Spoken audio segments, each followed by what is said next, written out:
Muy buenas noches, amigas de Educación Especial. Hoy, 11 de febrero de 2025. Y bueno, un gran programa. Y aquí de una vez les presento a nuestro invitado, el doctor Sergio Tobón. Muy buenas noches, doctor. ¿Cómo está?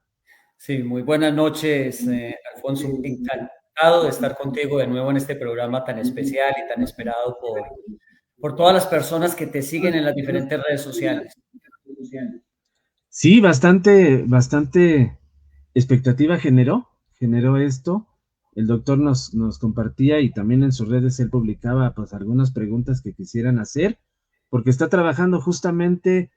Él es especialista hablando de proyectos, entonces eso ayuda mucho, pero le integra el diseño universal para el aprendizaje. Entonces, esa es la propuesta de hoy, ¿verdad, doctor? Hablar un poquito de eso. Efectivamente, hablar de este tema, tomando en cuenta todas estas preguntas que nos han compartido en las redes sociales durante estos días, con una perspectiva latinoamericana y teniendo en cuenta las necesidades de nuestros territorios. Porque tenemos participantes de diferentes países, no solamente de México. Sí, sí, y esa es otra ventaja. Tenemos seguidores en otros países, Latinoamérica, por ejemplo, pues todo el país también nos acompañan.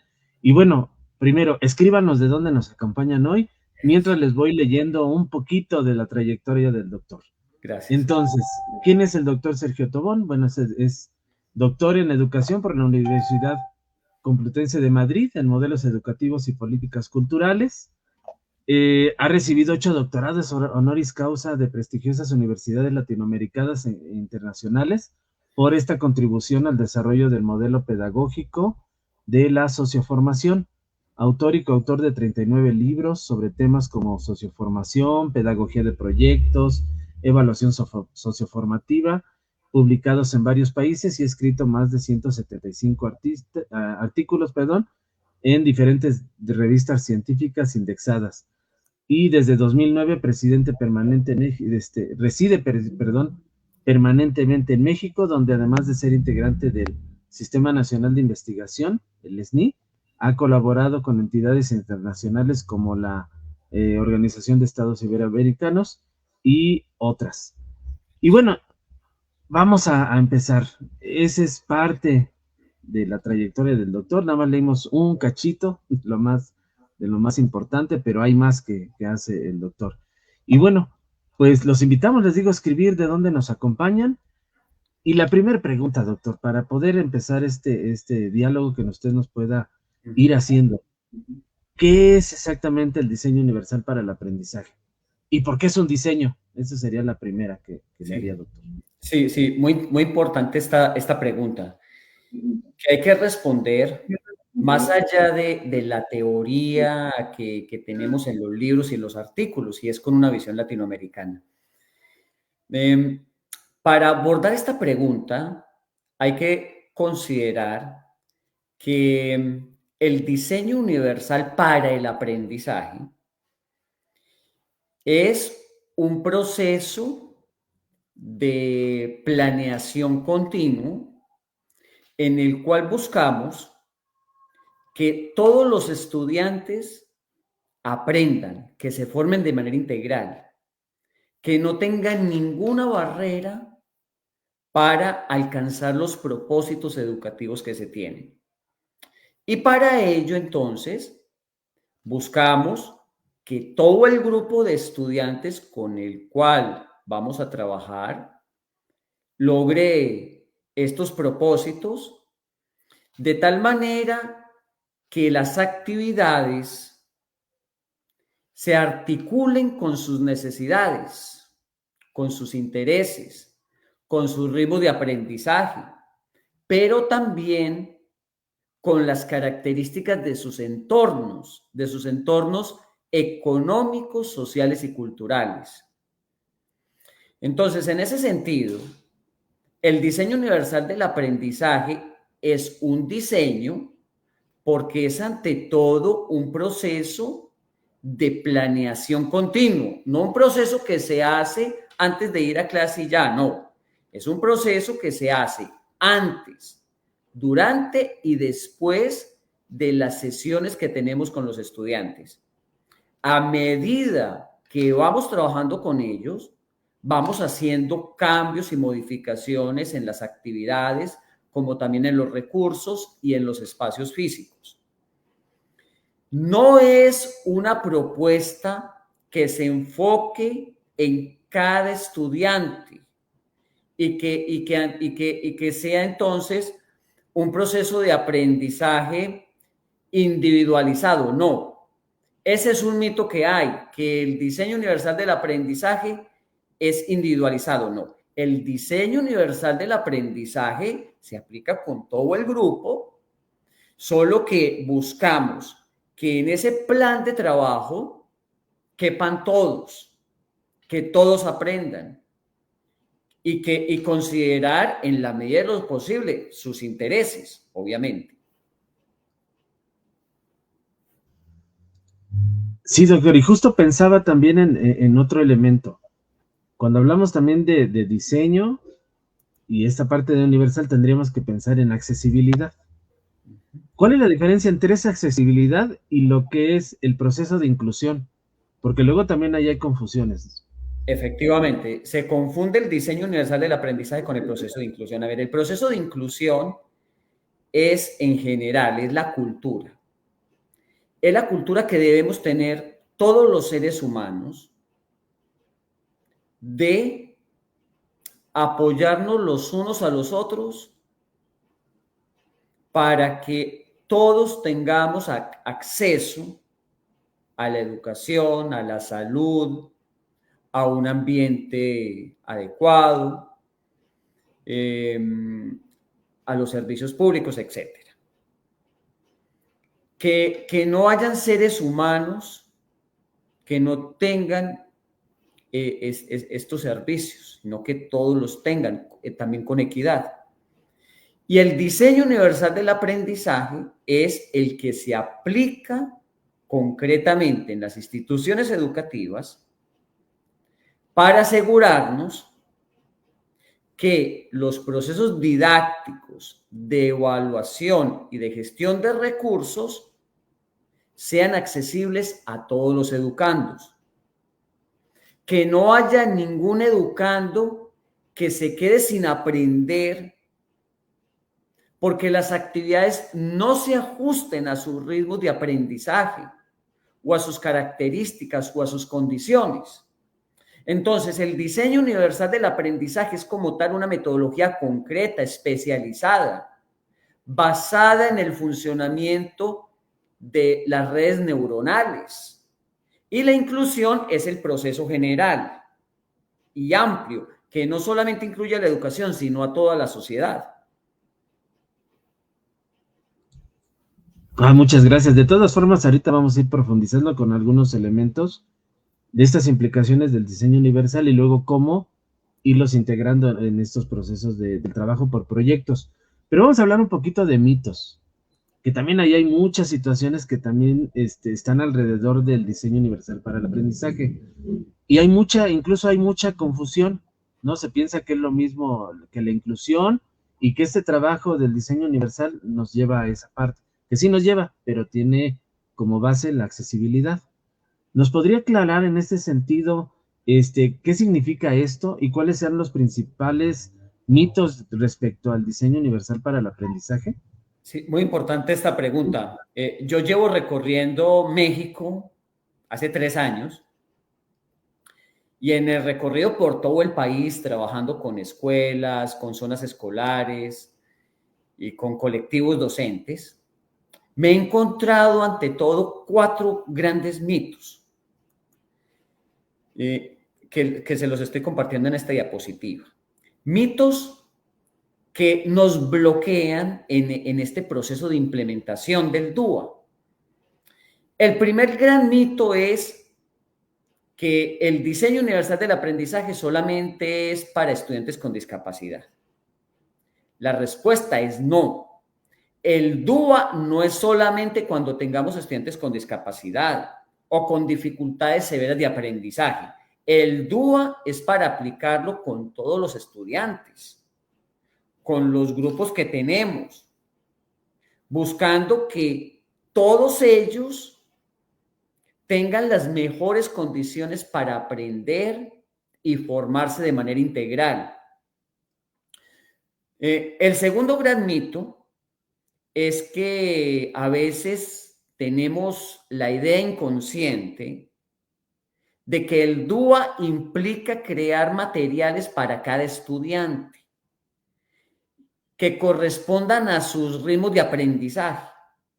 Entonces, a veces a mí los maestros y maestras me dicen, profesor Tobón, es que yo no tengo tiempo para elaborar materiales para 45 estudiantes, porque tienen la idea de que tienen que ser individualizados. La respuesta es no.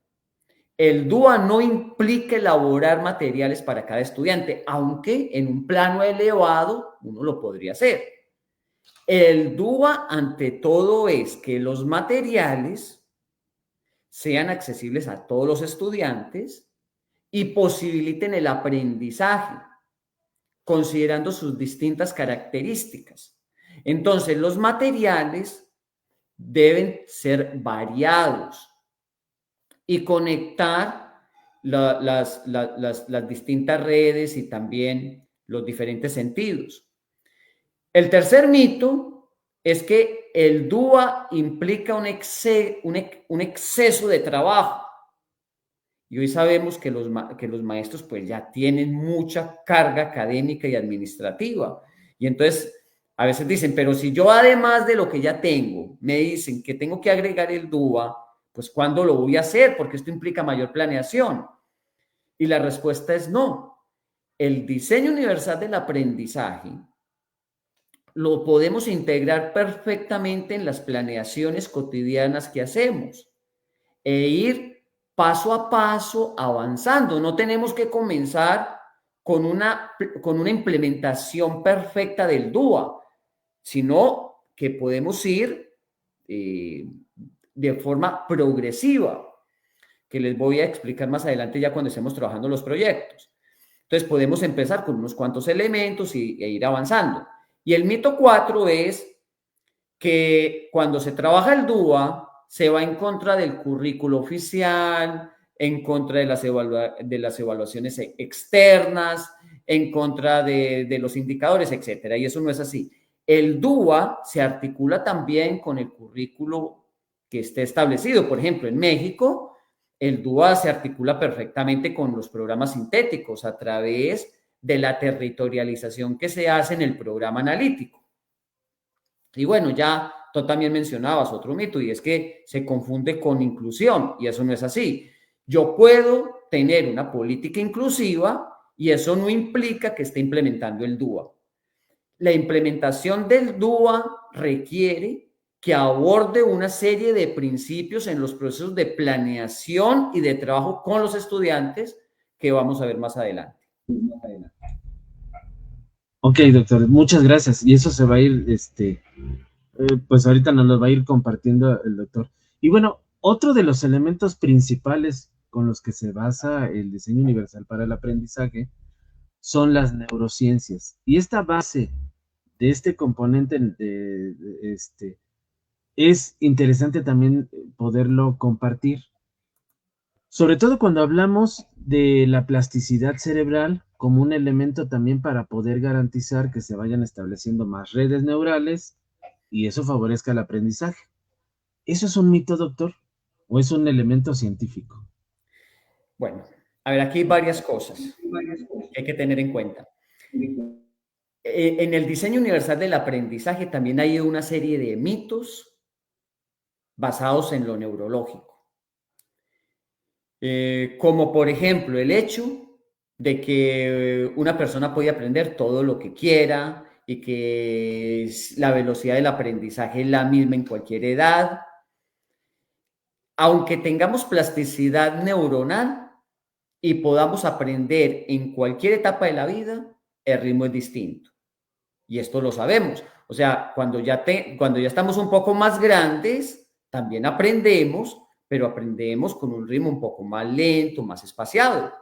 Entonces, este mito que hay de que en cualquier etapa de la vida podemos aprender y podemos aprender todo lo que queramos y a la misma velocidad, eso no es así.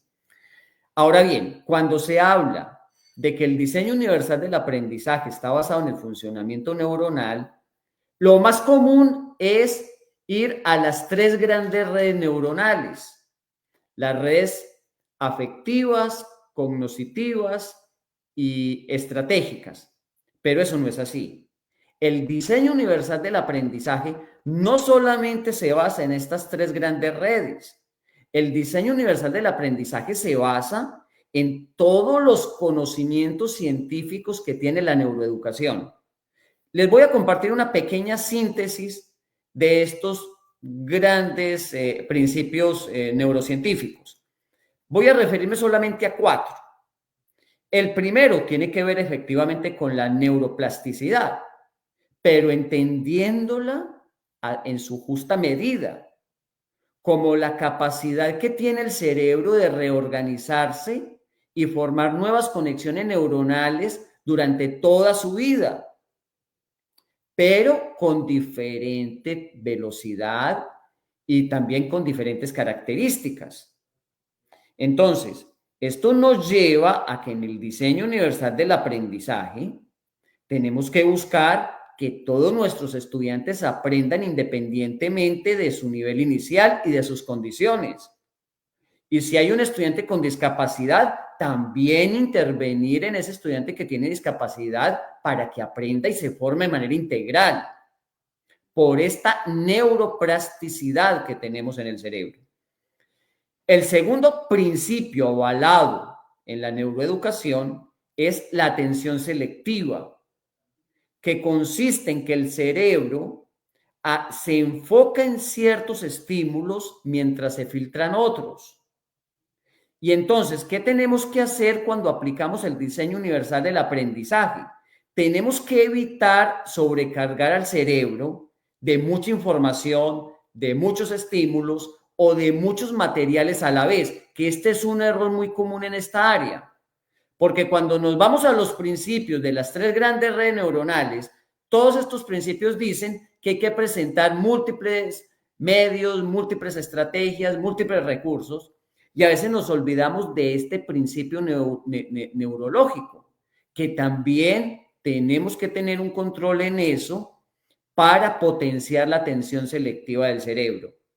Entonces, en este sentido, cuando apliquemos el diseño universal del aprendizaje, no se trata de ponerle una gran cantidad de actividades y recursos a los estudiantes, sino saber organizar muy bien las actividades y los recursos para que se complementen entre sí, para que sean progresivos y para que no afecten este proceso de atención selectiva que tiene el cerebro.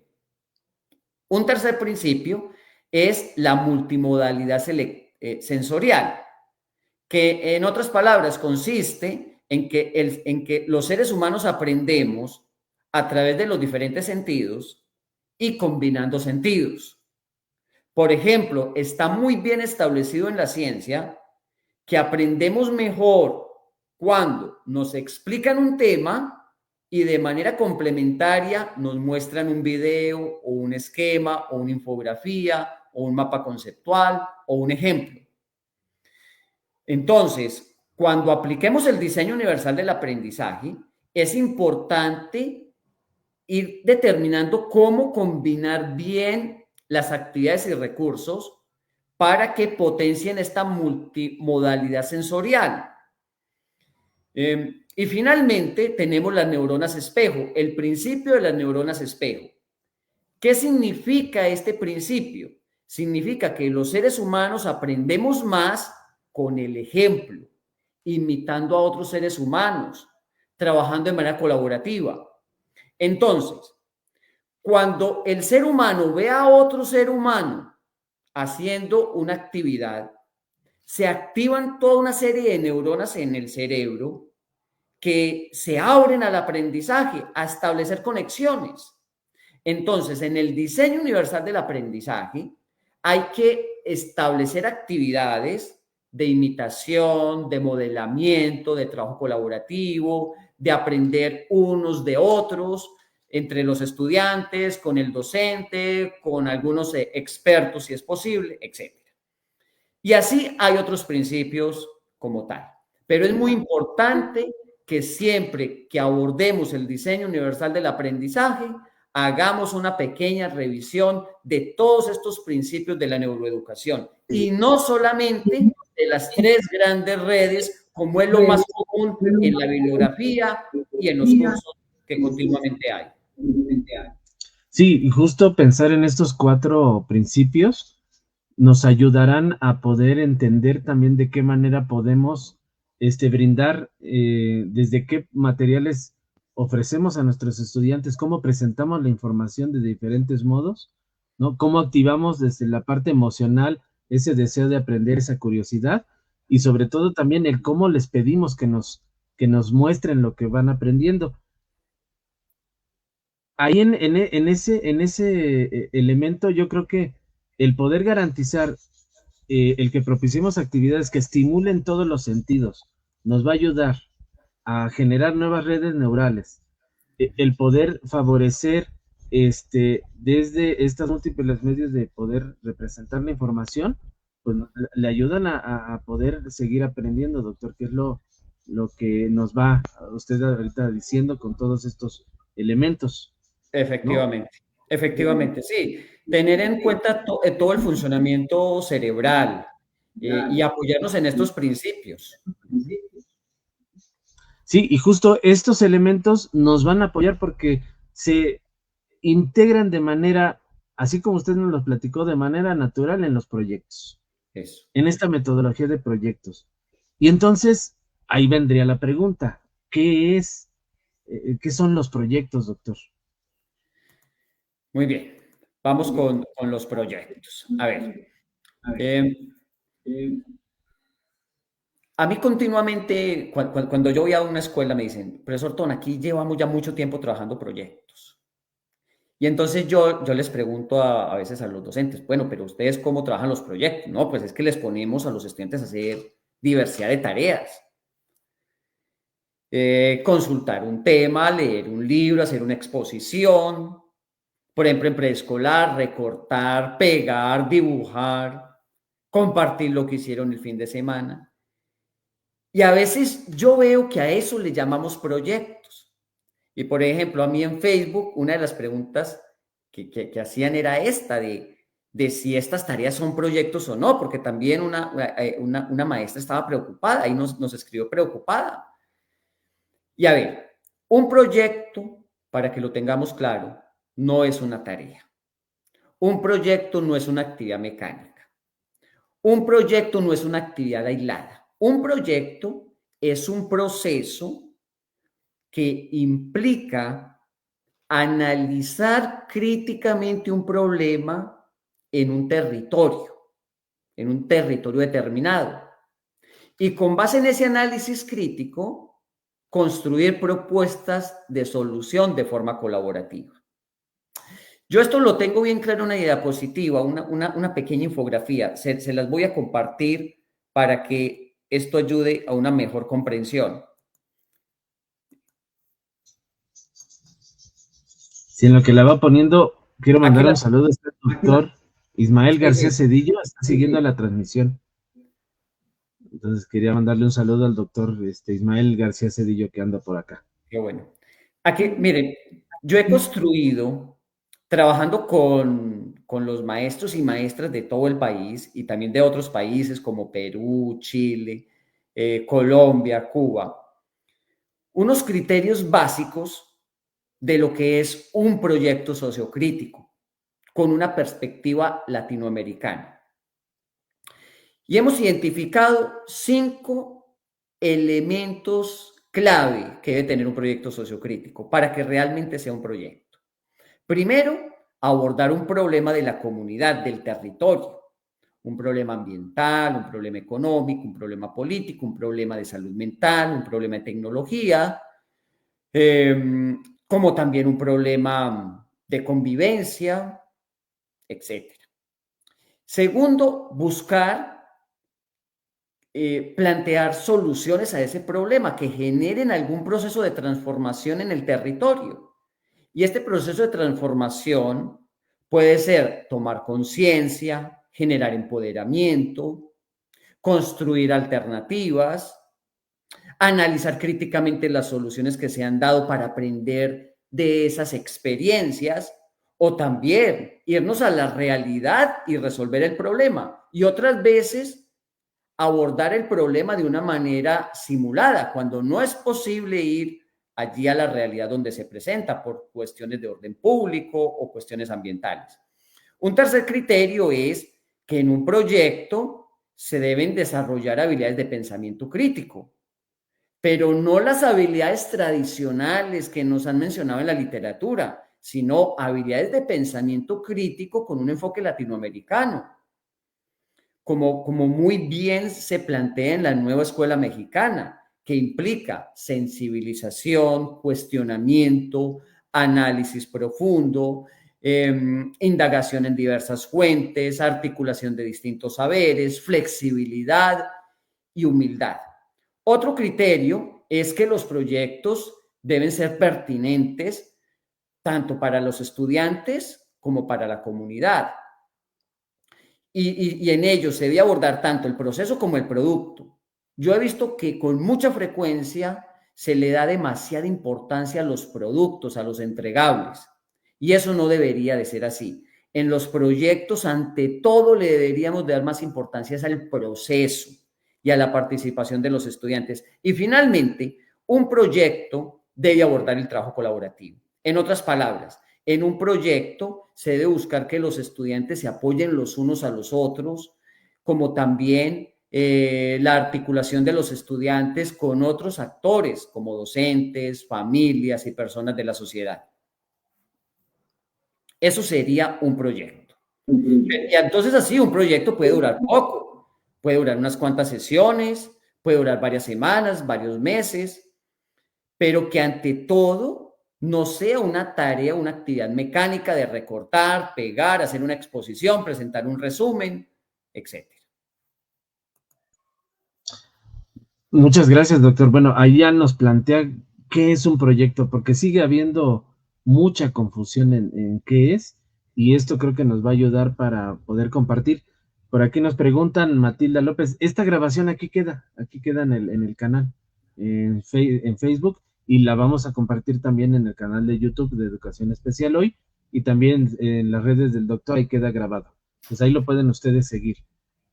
Una pregunta, doctor. Entonces, ¿cómo los proyectos se pueden relacionar con estas tres redes y los principios del diseño universal del aprendizaje? Muy bien. Veamos un poco las tres grandes redes que comúnmente se presentan en el diseño universal del aprendizaje.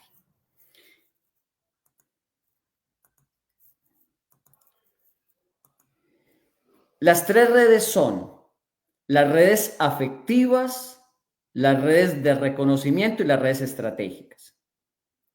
Estas son las redes que orientan el DUA y que, como ustedes pueden ver, están basadas en el funcionamiento de unas determinadas áreas del cerebro.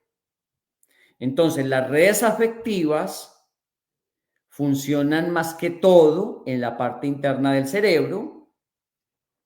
Luego tenemos las redes de reconocimiento, que también tienen unas áreas cerebrales. Y por último tenemos las redes estratégicas, que también tienen sus propias áreas, como por ejemplo la parte frontal y prefrontal. Y entonces, estas tres redes lo que significan son: las redes afectivas plantean el para qué vamos a aprender, y contienen todo lo emocional. Entonces, está muy bien establecido que los seres humanos, ante todo, aprendemos es a partir de las emociones, y que los mayores aprendizajes son los que se vinculan con las emociones. Luego tenemos las redes cognitivas, que establecen el qué se va a aprender, qué significa lo que se va a aprender. Y entonces en esta parte tenemos que asegurarnos que los estudiantes puedan aprender una serie de conceptos, de principios y de teorías de distintos entornos que les ayude a tener una comprensión profunda de su territorio y de su realidad. Y finalmente tenemos las redes ejecutivas o las redes estratégicas, que son el cómo hacer las cosas. Estas redes ejecutivas implican la planeación, la ejecución y la monitorización continua de lo que hacemos, de las tareas, de las actividades. Entonces, en los proyectos tenemos que planificar y ejecutar actividades de estas tres redes, de las redes afectivas, de las redes cognitivas y de las redes ejecutivas. Les voy a mostrar cómo hacer esto de tal manera que podamos abordar proyectos significativos que ayuden a transformar nuestra realidad con los estudiantes. Ya vimos que para ello los proyectos deben cumplir estos criterios: abordar problemas, plantear procesos de transformación, integrar el pensamiento crítico, abordar tanto los procesos como los productos y centrarse en el trabajo colectivo. Ahora bien, ¿cómo llevamos esto a la práctica? Pues lo llevamos con una determinada metodología. Tenemos diversidad de metodologías de proyectos. Tenemos el pensamiento de diseño, tenemos el aprendizaje basado en proyectos tradicional, tenemos el aprendizaje basado en proyectos comunitarios que se trabaja en la nueva escuela mexicana, tenemos el aprendizaje basado en problemas, el aprendizaje servicio, el enfoque STEAM, pero también tenemos metodologías propias de México y de Latinoamérica, como los proyectos socioformativos que se desarrollaron en México a partir del 2009, los proyectos de investigación, acción participativa que se desarrollaron en Colombia ya hace ya hace muchos años, varias décadas, y otras metodologías. Yo recomiendo que trabajemos con diferentes metodologías y que también rescatemos las metodologías propias de nuestra región. Ahora bien, con una de estas metodologías, lo que hacemos es hacer un proceso de planificación de tal. Ahí es donde está el diseño que tú preguntabas al inicio. ¿Dónde está el diseño? El diseño está en el proceso de planificación que hacemos continuamente para asegurarnos que todos los estudiantes aprendan. Entonces, al momento de planificar un proyecto, vamos a integrar actividades que aborden lo afectivo, de tal manera que cumplan con el primer principio del DUA, que es proporcionar múltiples formas de implicación en el aprendizaje. Y aquí tenemos una serie de ejemplos de actividades que podríamos hacer en un proyecto, como las siguientes: tomar en cuenta los intereses, necesidades, dolencias y preocupaciones de los estudiantes al inicio del proyecto, pero también a medida que éste se implemente. Abordar problemas del contexto que sean altamente significativos para los estudiantes. Permitir que los estudiantes propongan actividades para el proyecto o incluso modificaciones, o incluso replanteen el proyecto con base en sus intereses. Permitir también que en ciertas actividades los estudiantes puedan hacer elecciones individuales. Por ejemplo, que un trabajo lo puedan presentar unos con un video, otros con un ensayo, otros con una exposición, otros con un cartel y así sucesivamente. También es muy importante brindar retroalimentación continua centrada en los pequeños logros y esfuerzos que van haciendo los estudiantes, aplicar la gamificación, aplicar los juegos, promover la continua autoevaluación, etc. Entonces, con estas actividades dentro de un proyecto, podemos trabajar esta red afectiva, que yo recomiendo que sea la primera que se aborde en el proceso de planeación, porque muchas veces lo que nos muestra la literatura es que esta red está en la mitad o al final, y nuestra experiencia nos dice que debería de ser la primera. Por eso es que cuando yo hablo del DUA siempre la coloco en primer lugar, porque así también es como lo estamos viendo en la práctica, que es la primera que hay que tener en cuenta. La segunda red es la red de reconocimiento, es decir, el qué. Y entonces aquí el principio del DUA es proporcionar múltiples formas de representación. Y entonces, ¿cómo hacemos esto en un proyecto? Pues lo hacemos ofreciéndoles a los estudiantes diferentes ejemplos para comprender la información. A veces no es suficiente un ejemplo. Entonces, tener varios ejemplos con distintos contextos, con distintos actores. Presentar y abordar la información mediante distintas formas y estrategias, como por ejemplo, presentar la información con un cartel que podemos elaborar y llevar, con un podcast que podemos incluso elaborar con inteligencia artificial y compartirlo en el aula, con una historia, con un cuento, con una explicación conceptual basada en un mapa mental o en una infografía, o también con una representación escénica, un sociodrama, un juego de roles. Promover la explicación de los conceptos entre pares, no solamente entre el docente y los estudiantes. Ofrecer distintos medios para que los educandos se apropien de los conceptos. Entonces ellos pueden hacer organizadores gráficos y darles la libertad para que escojan el organizador que más les interese. Asimismo, recomendamos aplicar la metacognición, buscando que el docente sea un modelo de metacognición y entonces que aplique la metacognición verbalizándola. Por ejemplo, que cuando cometa un error, lo verbalice. ¿Saben qué, apreciados estudiantes? Estoy cometiendo un error y es este.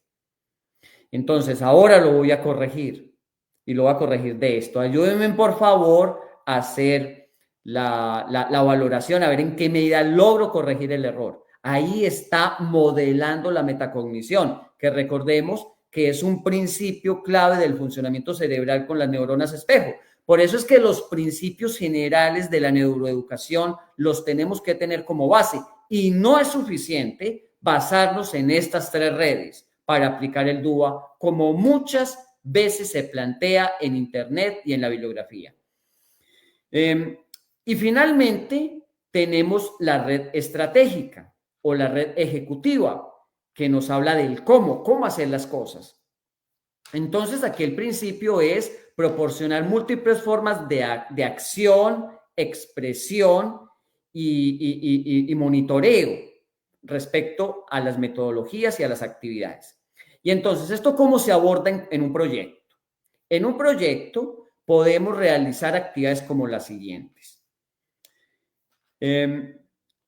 Aplicar distintos procedimientos para que los estudiantes aborden la metodología, como infografías, videos, simulaciones, sociodramas, juegos de roles, etc. Compartir ejemplos variados con cambios en la metodología para que los estudiantes no se queden con la idea de que la metodología se aplica solamente de una forma. Ayudarles a los educandos a planificar el aprendizaje, a ejecutar actividades y a hacer monitoreo de esas actividades. En otras palabras, a poner en acción la metacognición a medida que van trabajando en el proyecto. También podemos brindarles opciones alternativas para presentar los productos, para hacer cambios en los productos. Podemos establecer distintos procedimientos para que ellos fortalezcan su aprendizaje, como ejercicios, simulaciones, sociodramas, obras de teatro. A mí particularmente me gusta mucho integrar en los proyectos sociodramas, juegos de roles y obras de teatro, porque eso estimula muchísimo las neuronas espejo y potencia el aprendizaje. Asimismo, promover la tutoría entre pares, para lo cual entonces el docente tiene que tener muy buen conocimiento del grupo a través de un diagnóstico socioeducativo que le vaya permitiendo establecer también cómo irlos asociando, porque no siempre debemos permitir que los estudiantes conformen grupos de acuerdo con sus intereses, sino que también el docente debe mediar para que haya realmente un trabajo heterogéneo y complementen sus fortalezas. También es muy importante que los docentes nos formemos en las distintas maneras de organizar el grupo.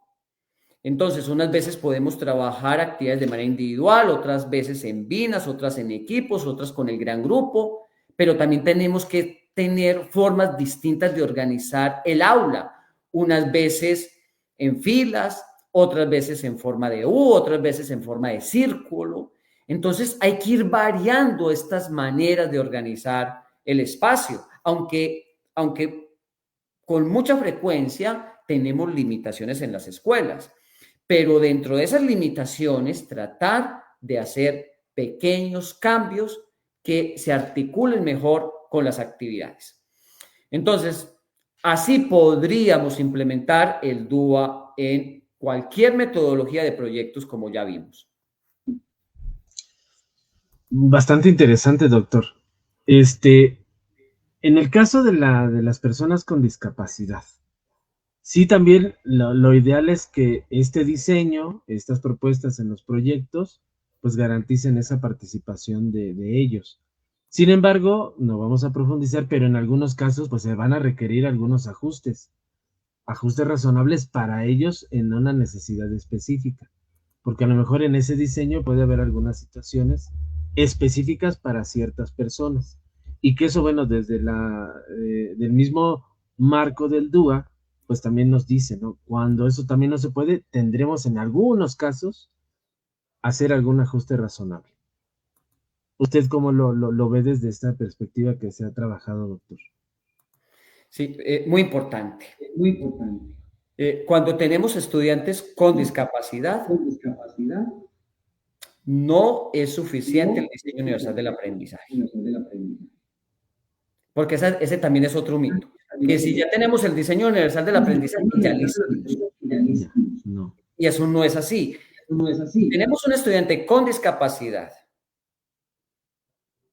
Tenemos que implementar ajustes razonables. Y esos ajustes razonables los tenemos que hacer dentro del mismo proyecto. Es decir, dentro del mismo proyecto que trabajamos con todo el grupo. No en un proyecto específico para ese estudiante con discapacidad, porque si no, eso no sería inclusión. Hacemos un proyecto con todo el grupo y en ese proyecto hacemos ajustes razonables, que lo que significa es que hay que hacer cambios en los propósitos, en los contenidos, en los procesos, en las actividades, en los recursos y en las evaluaciones, según sea necesario para el estudiante o los estudiantes que presentan discapacidad. Entonces, sí, esa la verdad es muy importante. los tenemos que hacer ahí mismo en el proyecto, dentro de las mismas actividades que hacemos con todo el grupo, no por aparte, no al final, no como un anexo. Y también tenemos que tener en cuenta el tipo de discapacidad y las características del estudiante, porque no hay dos estudiantes iguales con autismo, no hay dos estudiantes iguales con discapacidad cognitiva, cada caso es específico. Sí, doctor, muchas gracias por esa aclaración, porque luego hay confusión en esa otra parte, ¿no? Y eso es muy necesario tenerlo, porque a veces también pensamos que ya nada más al implementar el diseño universal, pues ya no hay necesidades específicas que atender, sobre todo cuando hay una discapacidad, ¿no? Algunos requieren algunos apoyos y hay que estar al tanto de ello. Así es. Otra pregunta, doctor. Sí, siempre hay que analizar eso. A ver, puede suceder que yo haga un excelente diseño universal del aprendizaje que realmente no, para un estudiante en ciertas condiciones, con una discapacidad, no tenga que hacer ajustes, pero tengo que analizar, tengo que hacer el estudio.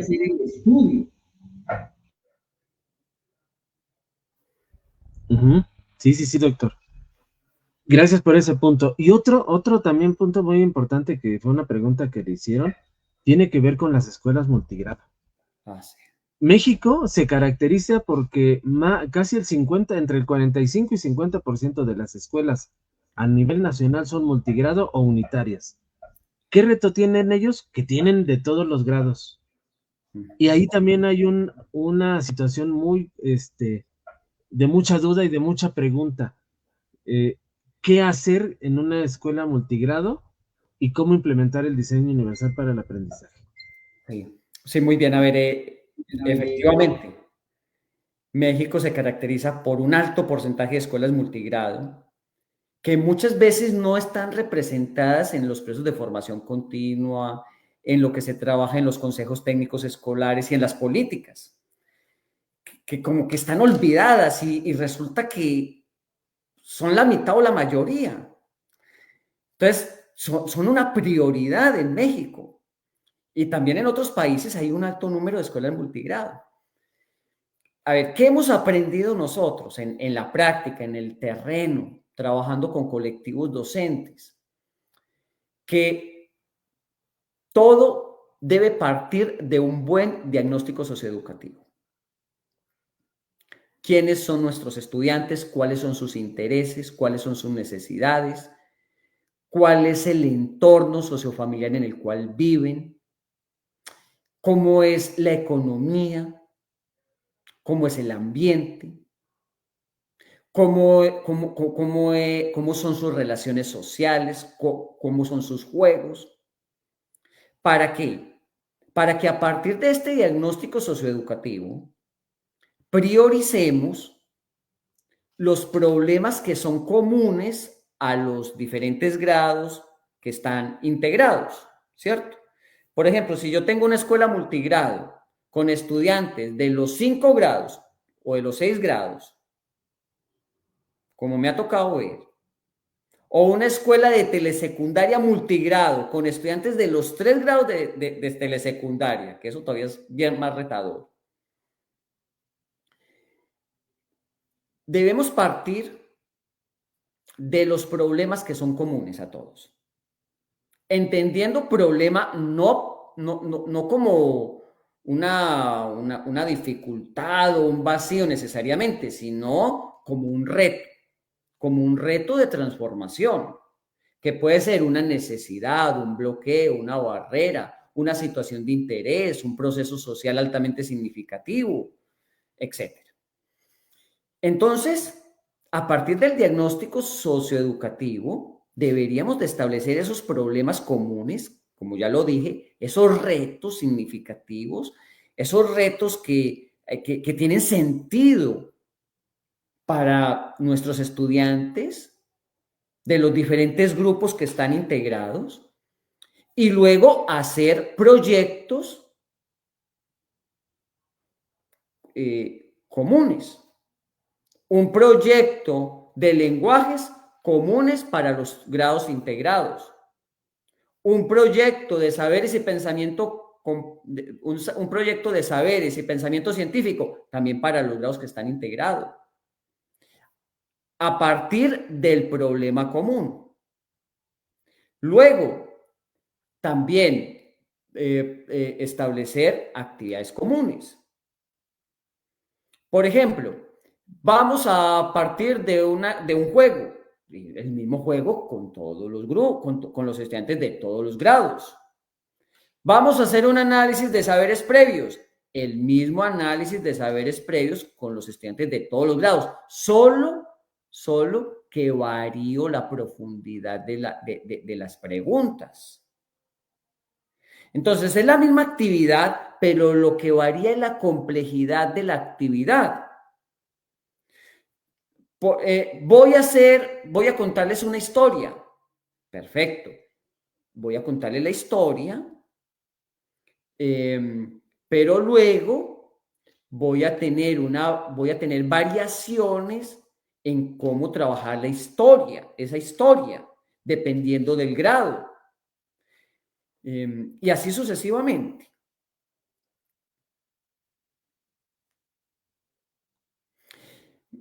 Buscando también que entre ellos se complemente el trabajo colaborativo, porque eso es otra cosa. A veces me ha tocado ver que tenemos ahí los grados, pero trabajan en actividades diferentes, pues eso ya dificulta mucho las cosas. Si yo estoy haciendo actividades distintas a toda hora con todos los grados, yo sí puedo hacer actividades distintas en ciertos momentos, pero tener unas actividades comunes. Y también en ciertos momentos yo tengo que potenciar la colaboración entre estudiantes de distintos grados, aunque a veces también tenga actividades que son específicas de grado. Sí, doctor, bastante interesante. Estaba leyendo algunos de los comentarios y preguntas, que no todas las vamos a poder resolver aquí. Algunas implican ya trabajarlo como de manera muy específica. El caso de los centros de atención múltiple, porque tienen características ahí bien Sí. interesantes que también que habría que analizar. Diferencias entre lo que son ajustes razonables, medidas específicas o apoyos específicos. Eso lo podemos abordar en un tema también con algunos especialistas para poderlo desentramar de manera pues a lo mejor más detallada, Sí. ¿no? Porque se Sí, implica porque como eso requiere su análisis. elementos. ¿Cuándo son medidas específicas? ¿Cuándo son ajustes razonables? Cuando son apoyos, ¿no? ¿Cuándo También, o son sea, apoyos? Claro, y eso tiene sus diferencias. así es. Entonces, eso lo podemos abordar en otro espacio, porque sí requiere ese análisis un poco más Así profundo, es.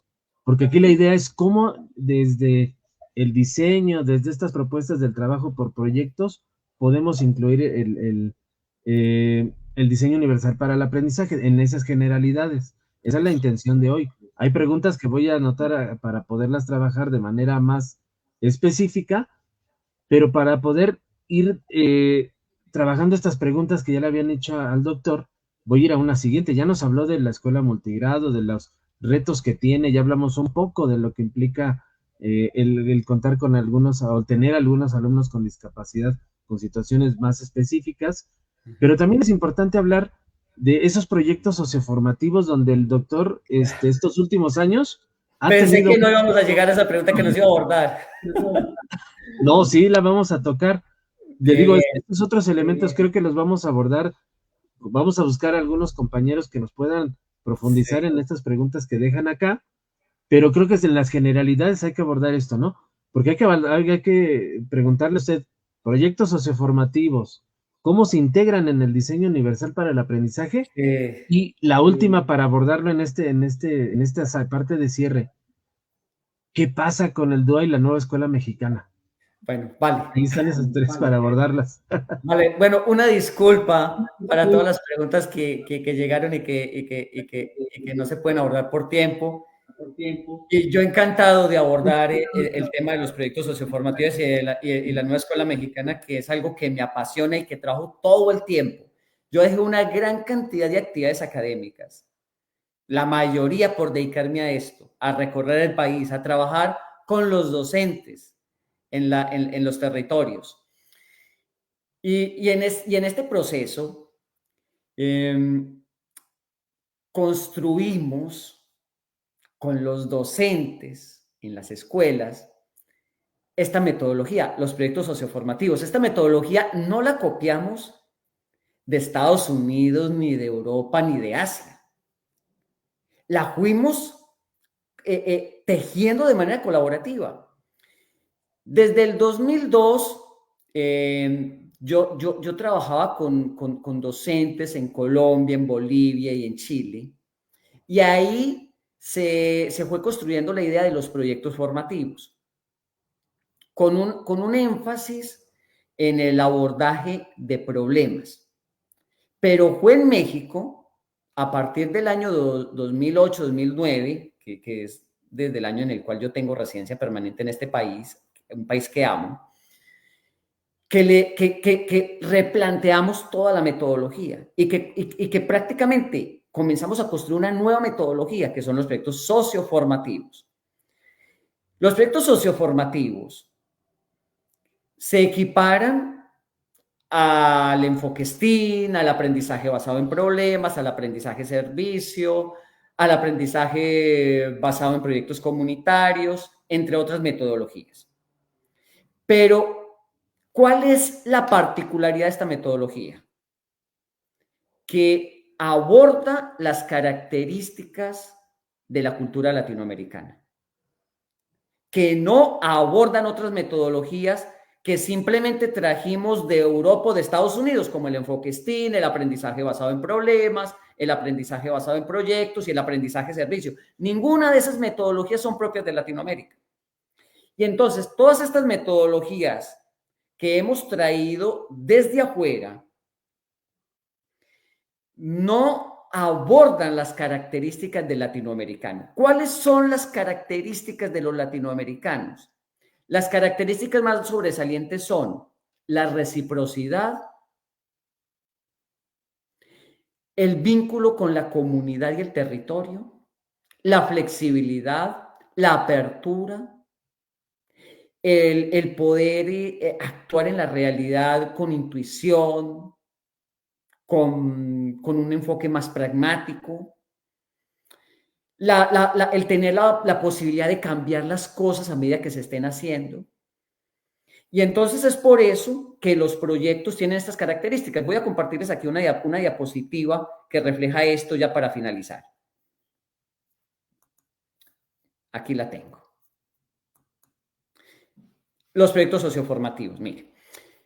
En los proyectos socioformativos no hablamos ni de etapas, ni de momentos, ni de fases, como sí ocurre con todas las demás metodologías de proyectos. ¿Por qué? Porque todas estas otras metodologías siguen una linealidad, una secuencialidad. En los proyectos socioformativos no. Aquí no seguimos ninguna linealidad ni tampoco ninguna secuencialidad. Ante todo nos basamos en unos ejes que son básicamente 4, que podemos trabajar en distinto orden de acuerdo con las características de nuestros estudiantes. Estos ejes son: nos sensibilizamos, problematizamos, actuamos y socializamos. Entonces, en un momento determinado, podemos abordar los 4 ejes. En otras situaciones podemos solamente abordar 3 o 2 o 1, o cambiar el orden o desagregar. ¿Qué es lo más característico de esto? Lo más característico es que el diseño universal del aprendizaje está plenamente integrado en los proyectos socioformativos. Las redes afectivas están en nos sensibilizamos. Las redes cognitivas en problematizamos, para que no sea solamente conocer, sino problematizar la realidad con el conocimiento. Las redes ejecutivas o estratégicas están en actuamos. Y a ver, les haría una pregunta. ¿Qué iría en socializamos? De acuerdo con el diseño universal del aprendizaje. Pues no iría la red afectiva, ni tampoco la red cognitiva, ni tampoco la red ejecutiva, sino las 3. En socializamos se articulan las 3, porque para poder socializar necesitamos trabajar el plano emocional, el plano cognitivo y también el plano estratégico o ejecutivo del diseño universal del aprendizaje. Entonces, esta metodología ya tiene como tal esa articulación y está basada en este principio de que el aprendizaje más profundo se da a partir de lo emocional. Entonces, en un proyecto socioformativo partimos de la sensibilización con nuestra comunidad y sus problemas, con su realidad, para generar procesos de transformación desde esta sensibilización. Y entonces, en un proyecto vamos aplicando el diseño universal del aprendizaje. Aquí tengo un pequeño ejemplo. Voy a ir a algo más específico. Un pequeño ejemplo que se titula así: ahorra hoy, cuida el mañana. Hagamos del hogar un ejemplo de consumo inteligente. Entonces, el propósito de este proyecto es que los estudiantes generen una cultura de consumo responsable en sus hogares mediante un trabajo colaborativo con los diferentes integrantes de la familia, para que tomen decisiones informadas que les permita un uso razonable del agua, la energía y los combustibles. Este proyecto está pensado para los grados quinto y sexto de primaria en México, en el marco de la nueva escuela mexicana. Entonces, por eso es que tenemos contenidos de los 4 campos formativos, como se trabajan en México: saberes y pensamientos científicos, lenguajes, ética, naturaleza y sociedades, y el humano y lo comunitario. Y ahí se describe el contenido que se va a abordar. Por ejemplo, en saberes y pensamiento científico está el contenido costos y beneficios del consumo de agua, energía eléctrica y combustibles en la satisfacción de necesidades personales. Y se han articulado otros campos formativos de manera natural, no de manera forzada, que a veces también eso es un error y que no debemos caer en eso. Un proyecto puede hacerse, ya sea en un mismo campo formativo o articulando otros, si eso es posible y está acorde con el trabajo que se va a hacer, sin presiones. A continuación, tenemos el problema real de la comunidad que se va a abordar, que es la necesidad de reducir el consumo de agua, energía y gasolina para optimizar la economía doméstica. Tenemos un producto y el eje articulador que se va a trabajar aquí es el pensamiento crítico. Ahora bien, miren cómo abordamos el diseño universal del aprendizaje. Tenemos el primer eje, que es nos motivamos o nos sensibilizamos. En estos momentos hablamos más de nos sensibilizamos. Y entonces se ha hecho un diseño en el cual se les ofrece a los estudiantes distintas actividades para que se sensibilicen dentro de lo que es la red afectiva. Entonces aquí tenemos un juego de simulación, una lluvia de ideas, un video educativo, un mapa mental, una conversación con la familia, un texto corto y el abordaje del pensamiento crítico para analizar cómo estamos en nuestras prácticas de consumo de agua, energía, gas, etc. Aquí en este proyecto se tiene un estudiante con discapacidad, con autismo. Entonces se hicieron también una serie de ajustes razonables que se están presentando. Miren que los ajustes razonables están dentro del mismo proyecto, dentro de las mismas actividades. Aquí el docente decidió colocar los ajustes razonables, pero también en una planeación podemos integrar perfectamente los ajustes razonables dentro de todas las actividades. Y luego tenemos las evaluaciones. También aquí en las evaluaciones está el diseño universal del aprendizaje, porque se busca ofrecer a los estudiantes distintos medios para que ellos puedan reconocer sus logros e implementen mejoras en lo que hacen. Luego tenemos el otro eje de la problematización, también con distintas actividades, el eje de la actuación. Miren que hay distintos medios o distintas estrategias, tal como lo plantea el diseño universal del aprendizaje, y luego tenemos la socialización, como pueden ver también. Se le ofrecen a los estudiantes distintas opciones de trabajo. Entonces, esto es una planeación pues bastante elaborada, pero podemos ir de una forma más sencilla, más simple, comenzando con ofrecerles a los estudiantes la posibilidad de que ellos participen más en el proyecto, de que ellos hagan sugerencias y que ellos también puedan tomar decisiones sobre hacer unas u otras actividades.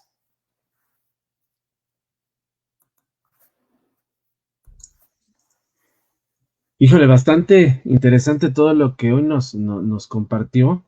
De verdad que sí hay que estar revisando, sí hay que entender bien lo que es la metodología de proyectos, no es todo lo que ya hace ratito nos hablaba. La grabación queda en el canal. ahí pueden regresarla, ahí pueden estar observando, porque el doctor ya nos hablaba justamente de lo que no son los proyectos, ¿no? Si nos podría volver a repetir con todo esto este panorama que nos dio, ¿qué no son proyectos, doctor? Bien, no son proyectos, actividades simples, actividades mecánicas, actividades operativas, actividades que no tengan una continuidad, actividades que no se articulen con problemas de la comunidad en su territorio. Eso no son proyectos. Entonces, no son proyectos, actividades como recortar, pegar, dibujar. No son proyectos, actividades como leer un resumen o hacer un resumen o hacer una consulta de un tema. No. En los proyectos tenemos que abordar problemas de la comunidad, y la comunidad somos todos.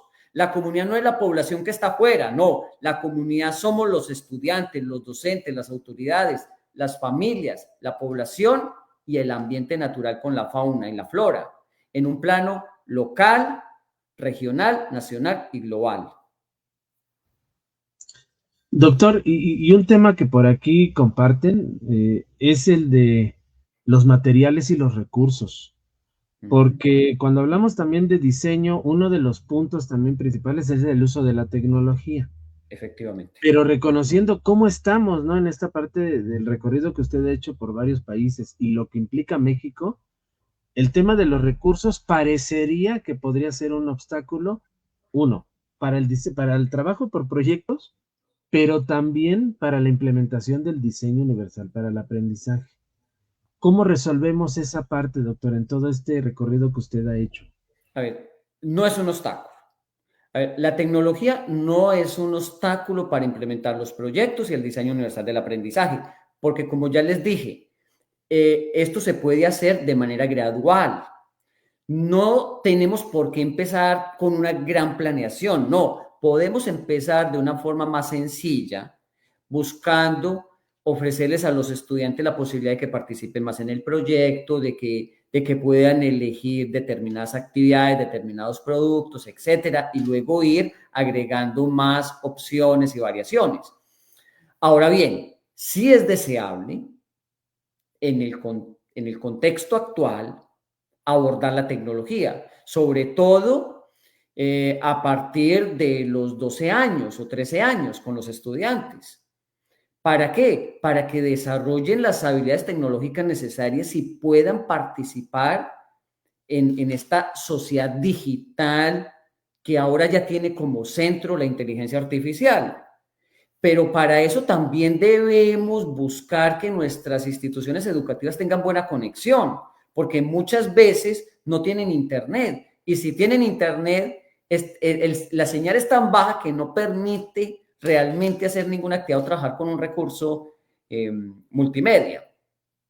Otras veces se tienen computadores, pero no se les ofrece mantenimiento. Entonces, hay que buscar que las escuelas tengan computadores, que las escuelas tengan acceso a internet, como el camino necesario para poder participar de esta sociedad digital centrada en la inteligencia artificial.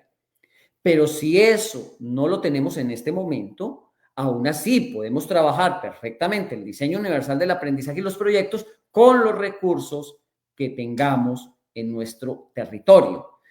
Y en muchos casos podemos simular esos recursos con los mismos estudiantes como parte del proceso. Muchas gracias, doctor. Y otra pregunta que tiene que ver con las actitudes de los docentes, porque también a veces tenemos resistencias, a veces se nos complica. He platicado en diferentes espacios, ¿no? O sea, habrá un docente que a lo mejor conozca muy bien la metodología de proyectos, pero si tampoco su forma de enseñanza que ha llevado, las prácticas con las que ha aprendido, cómo ha direccionado su hacer en la escuela, por ejemplo, cuando tiene que trabajar en equipo que no le gusta el ruido, que si tengo que flexibilizar en materiales o tengo que ayudar a los niños, tampoco eso me ayuda. Si a lo mejor no les permito el diálogo porque hacen mucho escándalo para desarrollar el pensamiento crítico, cómo también ir sensibilizando o llevando a los maestros a que también flexibilicen su pensamiento, doctor. Sí. Hay varias cosas. Tienes toda la razón en lo que dices, hay varias cosas. Primero, incluyendo. Incluyendo a los docentes que tengan estas actitudes. Porque si los excluimos con el lenguaje, si a toda hora estamos diciendo, estos son los docentes resistentes, estos son los docentes que no quieren hacer nada, pues ellos también se van quedando en ese concepto, en ese diagnóstico, que pasa lo mismo que cuando a un estudiante le hacemos un diagnóstico y lo seguimos llamando el estudiante distraído, el estudiante desatento, el estudiante que falta clase, etc. Entonces, empecemos incluyendo. Y en esta inclusión, dejemos de colocar estas etiquetas. El docente resistente, el docente tóxico, y así. El docente antisistema, el docente anti-NEM,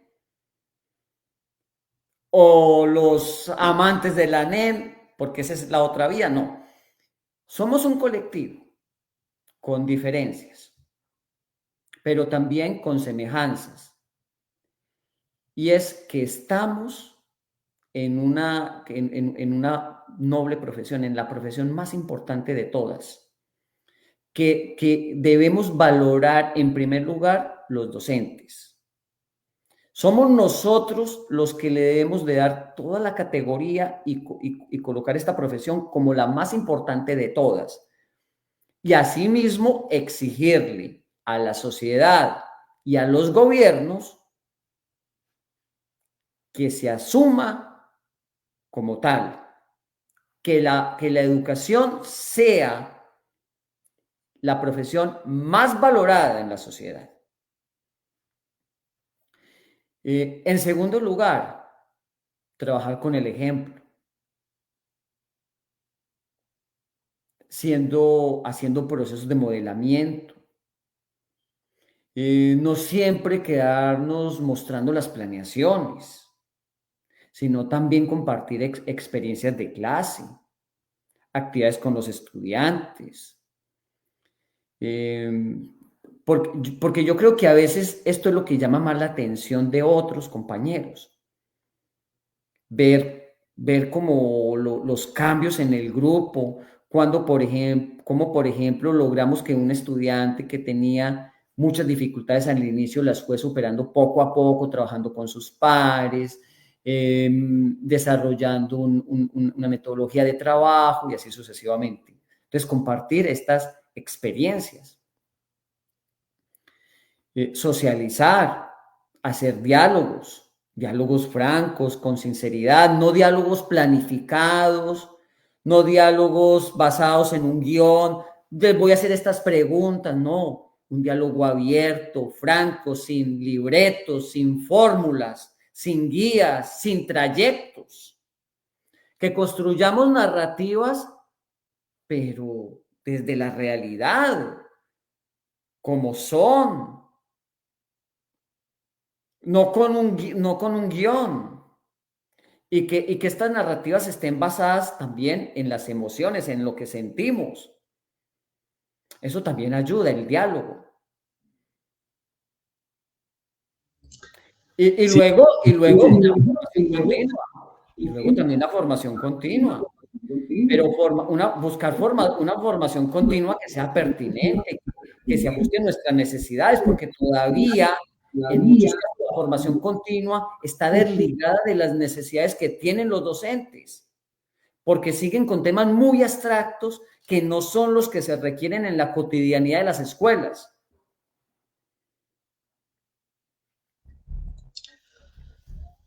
Sí, sí, sí, bastante puntual también esta última reflexión, porque sí, debemos de ir entendiendo lo que nos toca hacer en la escuela y los cambios que son necesarios para esta nueva realidad, porque también los estudiantes no son los mismos de hace 5, de hace 10 años.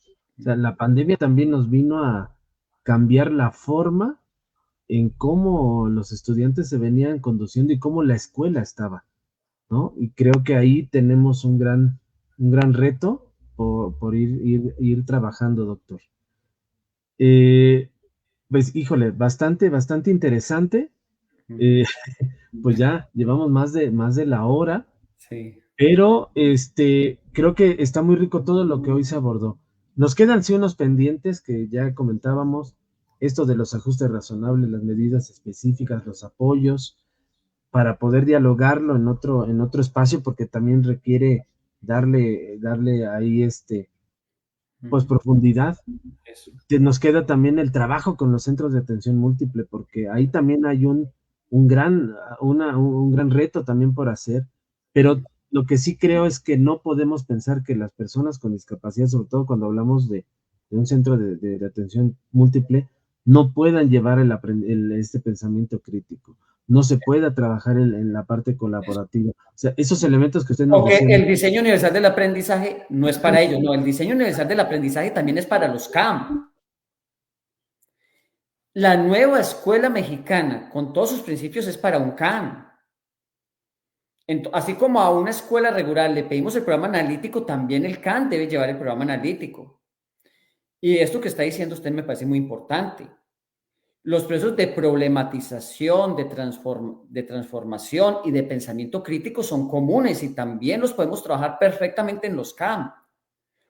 Un estudiante con discapacidad cognitiva, con parálisis, con cualquier discapacidad, puede también desarrollar y vivir el pensamiento crítico, como también la creatividad. Así es, y yo creo que eso también tenemos que irlo cambiando, porque si creemos que no pueden aprender, si creemos que no pueden desarrollar un proyecto, que no pueden investigar, que no pueden generar otro tipo de cosas, pues entonces Eso, nosotros mismos limitamos a las personas, así es.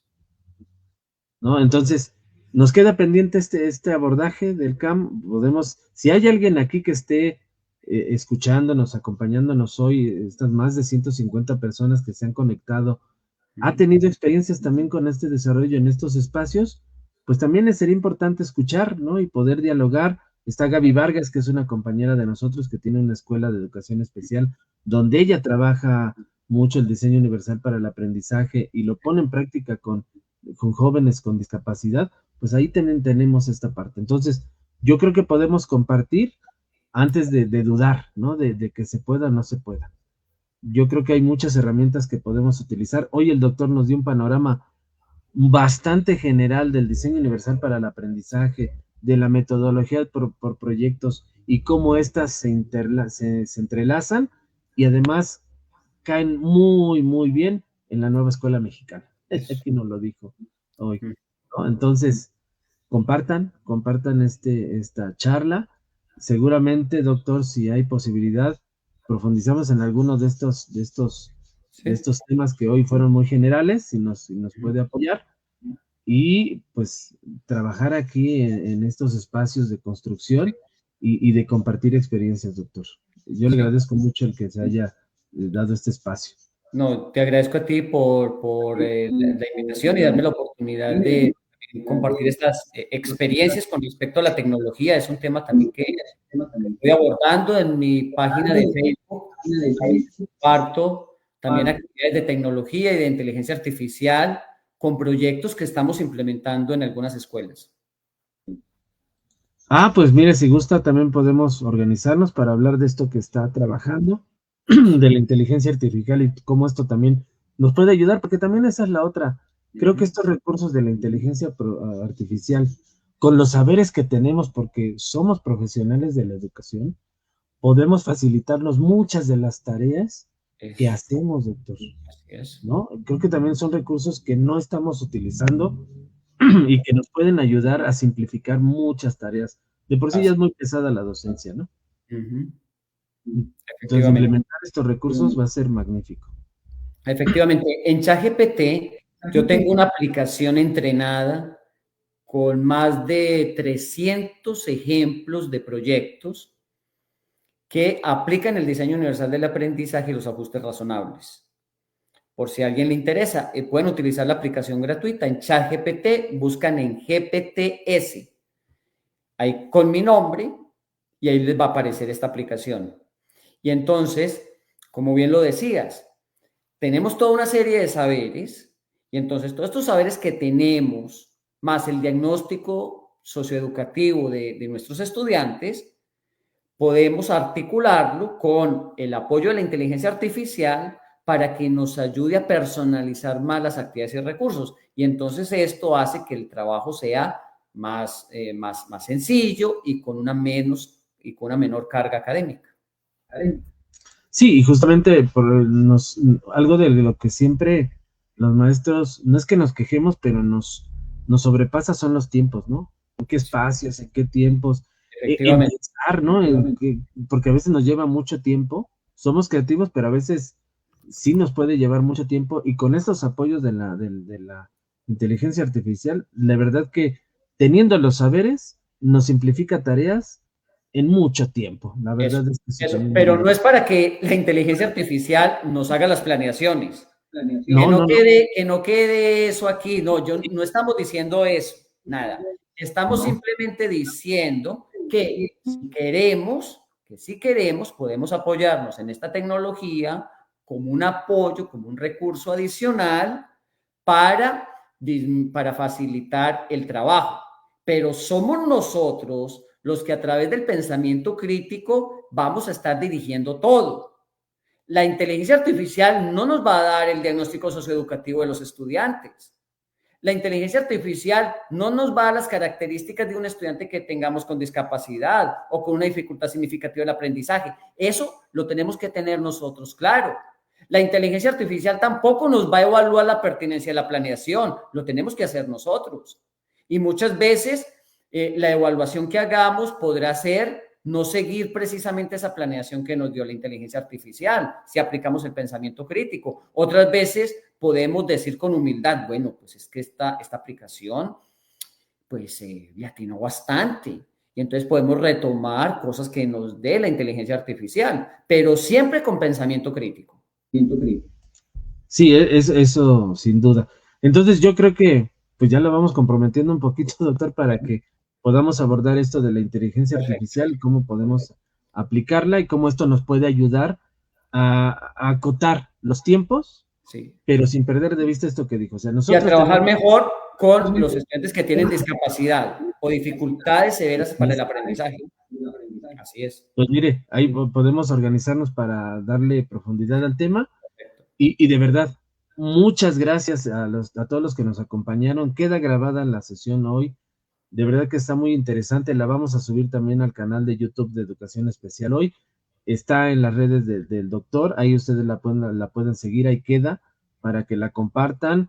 De verdad que hoy fue bastante rico todo lo que hoy nos planteó el doctor. Y ya tenemos ahí un tema para darle continuidad y los otros que también nos vamos a abordar en los próximos días para poder cerrar este ciclo con estas dudas que hoy surgieron, doctor. Bueno, Pues le agradezco mucho el tiempo, doctor, junto con toda la gente que aquí estuvo acompañando, que no se despega, están aquí el pendiente, pero ya tenemos ahí un tema para poder abordar. Y bueno, pues a todos muchas gracias por acompañarnos. Doctor, le quiero robar un minutito, no se desconecte, voy a cerrar la transmisión y nos vemos la siguiente semana. Hoy fue la charla 191, doctor. Estamos casi por las 200. qué bien.